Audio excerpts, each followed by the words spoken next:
biashara nyingi ambazo zinaweza kwenda kuwasaidia kuwa sehemu ya ajira yao au sehemu ya kujipatia kipato.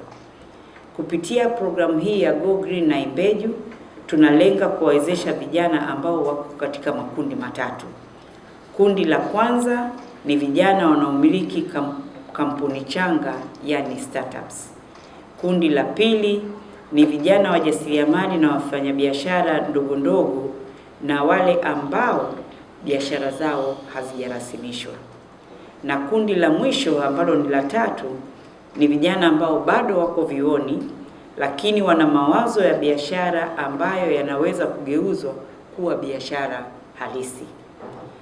Makundi yote haya matatu yanatakiwa yawe na ubunifu au biashara ambazo ziko katika uelekeo wa uchumi wa kijani kama vile kilimo himilivu dhidi ya mabadiliko ya tabia nchi, uvuvi, matumizi ya nishati safi na jadidifu, teknolojia za maji na umwagiliaji, usimamizi wa taka na mazingira, pamoja na ubunifu wa kidijitali unaosaidia kulinda mazingira yetu na kuboresha uzalishaji.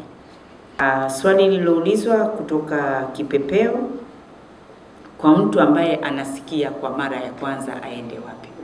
Sehemu yako ya kwanza kama unaweza ni kwenda kwenye tawi kama uko karibu, lakini kwa kuwa vijana wengi wako kwenye digital, wako mtandaoni, ni kuingia kwenye tovuti yetu ya CRDB Bank Foundation.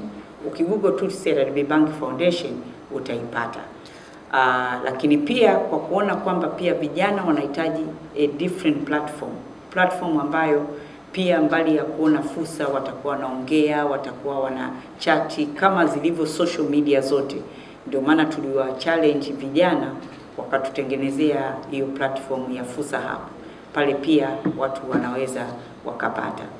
Na ukija na mradi ambao ni mzuri, biashara ambayo ni nzuri, program ambayo ni nzuri, pamoja na dirisha kufungwa, kwa kushirikiana na wenzetu wa benki tunaweza tukakuwezesha kwa njia tofauti na ambayo tumeifanya sasa hivi. Hatuwezi kumwacha mtu wakati nafasi zipo katika kundi letu. Ule uwezeshaji niliozungumzia mwanzo kwamba hao vijana wanaopita kwenye mchakato wa jopo wanaowezeshwa kuanzia seed capital ya 500,000 mpaka milioni 500, uwezeshaji ule una riba. Wale ambao wanawezeshwa kwa kuanzia shilingi 500,000 mpaka milioni 10, wale wana riba ya 7%. Lakini wale tuliosema ni wanafunzi, wale ambao tunawapa kati ya 500,000 mpaka milioni 10, ili tuweze kuyakuza mawazo yao na tuweze kuyafanya yakawa ni biashara, wale fedha zile wanapewa bure, hazina riba. Kwamba maombi haya tulikuwa tunapokea kutoka Tanzania nzima, bara na visiwani, lakini nitataja mikoa 10 ambayo imeongoza kwa vijana wake kutuma maombi. Mkoa wa kwanza ni Dar es Salaam, ikifuatiwa wana Dar es Salaam jipikini makofi, ikifuatiwa na Dodoma. Mwanza imeshika nafasi ya 3, Iringa nafasi ya 4, Morogoro imeshika nafasi ya 5, Arusha nafasi ya 6, Zanzibar imeshika nafasi ya 7, Pwani nafasi ya 8, Mara nafasi ya 9 na Kilimanjaro imeshika nafasi ya 10. Hii inaonyesha kwamba tuna vijana katika maeneo mbalimbali ambao wana uwezo na wanatamani na wana kiu cha kujiendeleza. Hiki katika bootcamp maalum kwa muda wa wiki 2. Katika hatua hii washiriki watapata mafunzo ya kina yatakayowasaidia kuboresha biashara zao na vile vile kuunganishwa na wawekezaji mbalimbali kama Warioba Ventures na wengine wote ambao hawa wamebobea katika uwekezaji katika hizi startups au biashara changa.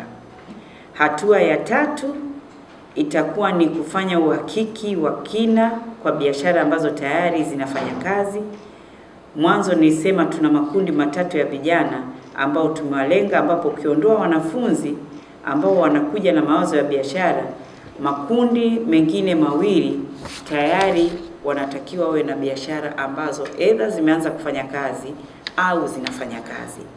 Hivyo kamati itapata nafasi ya kuzitazama biashara hizo kama zinaendana kweli na mawasilisho yao ambayo tumeyapokea. Zoezi hili litachukua takriban wiki 3 kwa kuwa kamati itapita katika biashara zote na kuziona kwa uhalisia wake.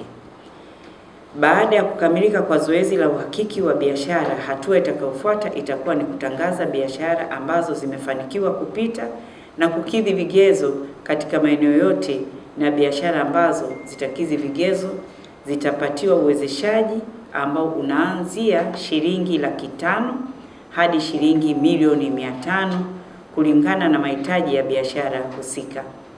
Na ninaomba hapa nisisitize, uwezeshaji huu utaangalia zaidi au utaangazia zaidi katika kuwawezesha hizi biashara changa kupata vitendea kazi ambavyo vitawasaidia wao kukuza biashara zao kama mashine, mitambo badala ya kutoa fedha taslimu.